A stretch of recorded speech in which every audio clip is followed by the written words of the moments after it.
everybody. Getting ready to do lesson 6.4 part 1 of pre-calculus math today, classwork.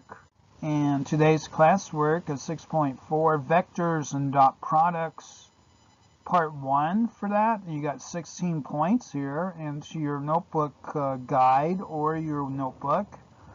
Then we got 50 points here of classwork to do. So have your classwork sheets out, students, for that. But first, we go into our bell work for today, teachers and students.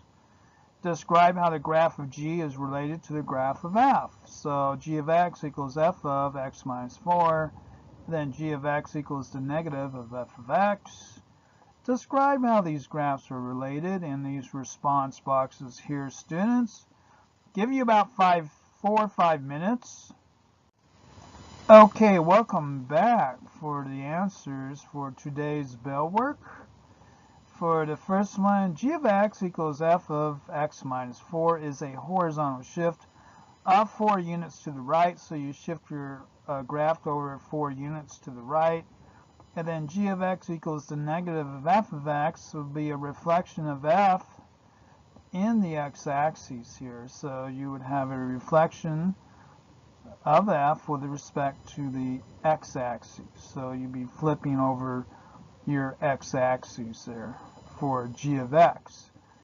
For today's lesson, so notebooks, students, have your notebooks out, your notebook guides out. The dot product of two vectors. So far you have studied two vector operations, vector addition and multiplication by a scalar, each of which yields another vector. In this section, you will study a third vector operation, the dot product. This product yields a scalar rather than a vector. Definition of a dot product. So, the dot product of U equals U1, U2, and V equals V1, V2 is given by U times V would equal U1, V1 plus U2, V2. Properties of a dot product. Let U, V, and W be vectors in a plane or in space, and let C be a scalar. So 1, U times V, it would equal V times U. 2, 0 times V would equal 0. And then 3, U times the quantity V plus W would equal U times V plus U times W. And then 4, V times V would equal this, the magnitude of V squared. And then 5, C would equal U times V would equal CU times V would equal U times CV. And remember up here, C would be a scalar. So this would be a scalar in this situation down here. Okay, so let's go into an example here to show these properties. Finding dot products. Okay, for A, you have vector 4, 5 times vector 2, 3 would equal 4 times 2, and then 5 times 3 would equal 23. So this would be 23 here. And then B would be 2 and negative 1 vector times vector 1, 2. And then when you multiply these out, it would be 2 times 1 plus negative 1 times 2. And then that would equal 0 here for this one here. And then for C, you have vector 0, 3 times vector 4, negative 2. Then that would equal 0 times 4 plus 3 times the negative 2 would equal 0 minus 6 would equal negative 6. So let's try one of those now, those dot products. Find a dot product of U and V. Here's U and here's V. Same down here, U and V. So up here, U times V would be 6, 3 times 2, negative 4. And then we just 6 times 2, and then 3 times negative 4. That would be equal to 0 up here. And then 8 would be negative 4 times 2, and then 1 times negative 3. That would come out to negative 11 there for your dot product. Notebook entry. In example 1, be sure you see that the dot product of two vectors is a scalar, a real number, not a vector. Moreover, Notice that the dot product can be positive, 0, or negative, and they were. So knowing that, let's go into example 2. Using properties of dot products here, let u equal -1, 3, vector -1, 3, then v would equal 2, -4, and w would equal 1, -2. Use the vectors and properties of the dot product to find the indicated quantity. So our first quantity here would be u times v quantity multiplied by w. So with having that, begin by finding the dot product of u times v. So we're going to start inside our parentheses here, these two vectors here. So when we do that, we come up with a -14, and then that has to be multiplied by w here. So -14 times 1, -2 would equal -14 times, would be -1428, and this is a vector. Okay, so let's try v now. V, u times 2v, and then so we have u times 2v. So u would be 2, and then here 2v here. We got u. Okay, we got u, but what's 2 times u times v here? So we already know that up here is -14. So 2 times -14 be -28 for b here. And then for c would be the magnitude of u, which is up here. So to find that, the dot product of u and, because u magnitude of u squared equal u times u equals 10, it follows that the magnitude of u would equal radical u times u would equal the radical of 10. In example 2, now this is kind of an aside here. Example 2, notice that the product in part A is a vector, whereas the product in part B is a scalar. Can you see why? And I want you to respond here to get your full 2 points here for page 7 of your classwork, okay? On into page 8 here, I got a practice here. Use the vectors u equals 2, 2, v equals -3, 4, and w equals 1, -4 to find the indicated quantity here. So we have 3w times v quantity all times u. To find an indicated quantity, state whether the result is a vector or a scalar. So, okay, cool. So for this quantity here, we got 3, and then we 3 times w, which is 1, -4, 1, -4, times v, which is -3 and 4, times u, which is 2, 2. So here's our product here set up. So we go 3 times 1 is 3, and then 3 times -4 would be -12. All this times -3, 4, and this would come out to, here's our -12 over here, and then 4 times this sum here, and then we have 2 and 2 again out here as our u. So for that, we have, this comes out to -57 here. We got -48 plus -9 be -57, times this vector out here would be 2, 2. So when we do that, we have -114, -114, which is a vector. So this situation, this dot product will yield a vector out here. Do we or no? Okay, that's up to you. So page 9, your notebook. The angle between two vectors, the angle between two non-zero vectors is the angle theta, given that 0 is less than or equal to theta, less than or equal to pi, between their respective standard position vectors, as shown. So we have this situation here. Here's u, here's v, here's theta, and this amounts to v minus u on this side here. So again, in your notebook, angle between two vectors.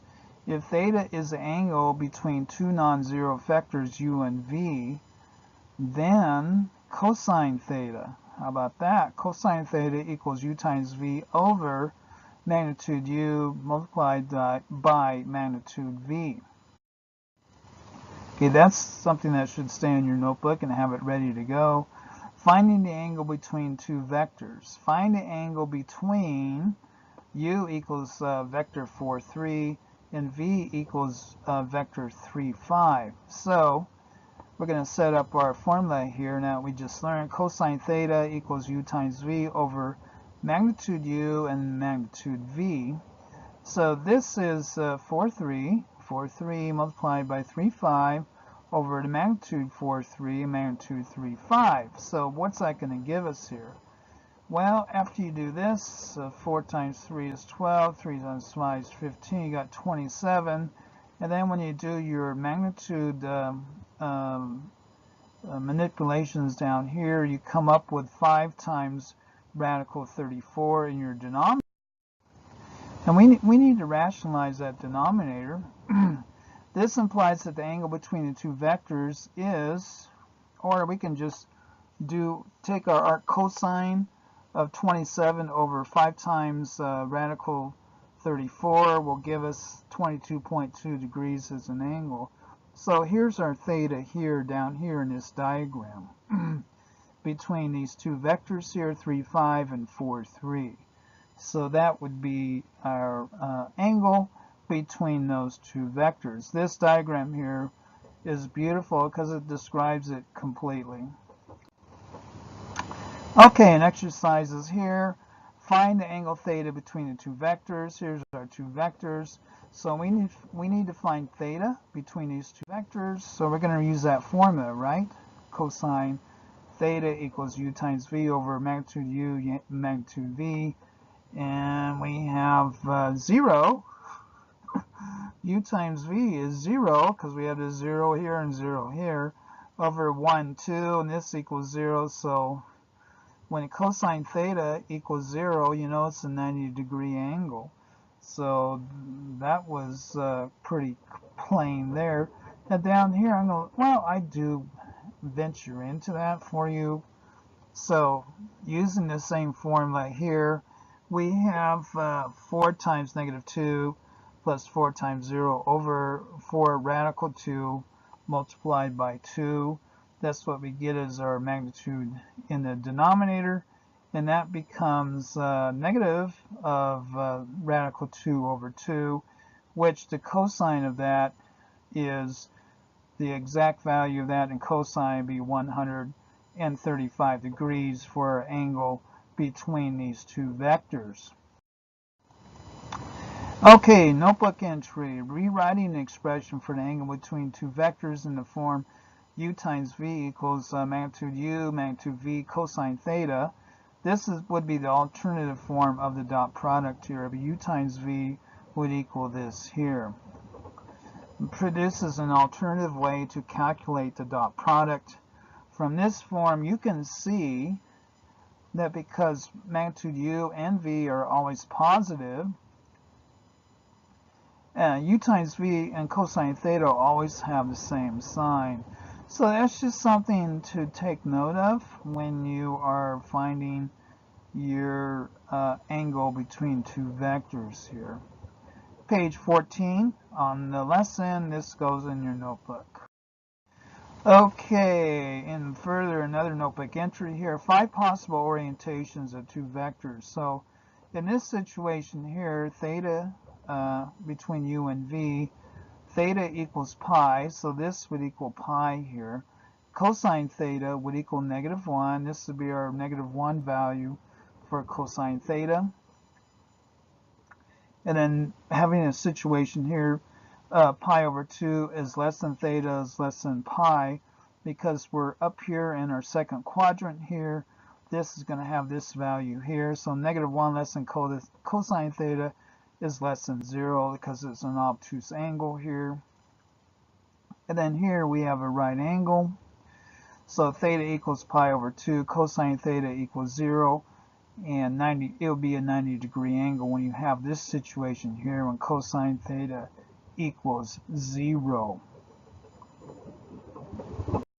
Okay, moving into our next notebook slide here, we show our two vectors here, which will be u and v. 0 will be less than theta, and theta is less than pi over 2, which would be here. 0 is less than cosine theta, which would be less than 1. Anything up here would be less than 1 in your cosine for an acute angle.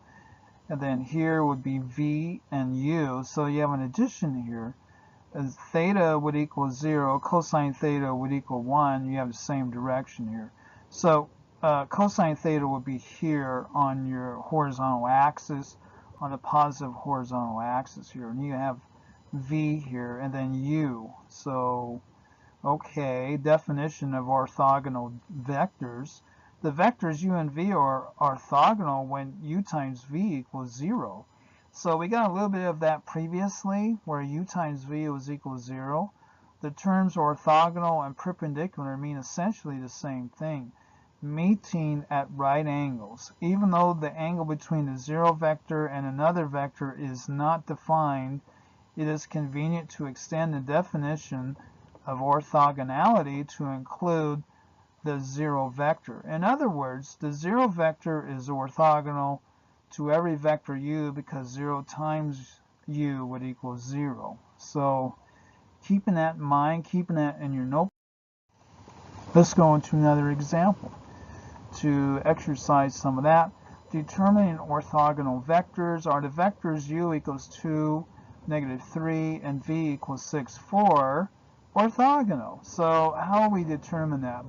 Begin by finding the dot product of the two vectors. So our dot product here, when we multiply these out, would be 2 times 6 plus -3 times 4. That would equal 0. So because the dot product is 0, the two vectors are orthogonal. Here they are here in a sketch. Here's your two vectors. And sure enough, you got a 90-degree here. So the dot product of two vectors that are perpendicular is 0. So determine whether u and v are orthogonal. So let's go through that. So up here, 10, -6, and then 9 and 15. Multiply these out, we get a 0 here. So u and v are orthogonal. If you were to plot this out in a grid, since we did this analytically, if you did this graphically, you would see that these two vectors are perpendicular.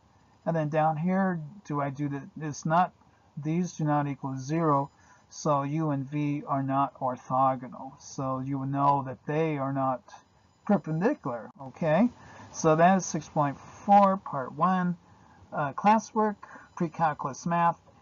Here's my email if you have any questions or if you need solution PowerPoints or any other course materials. Thank you very much.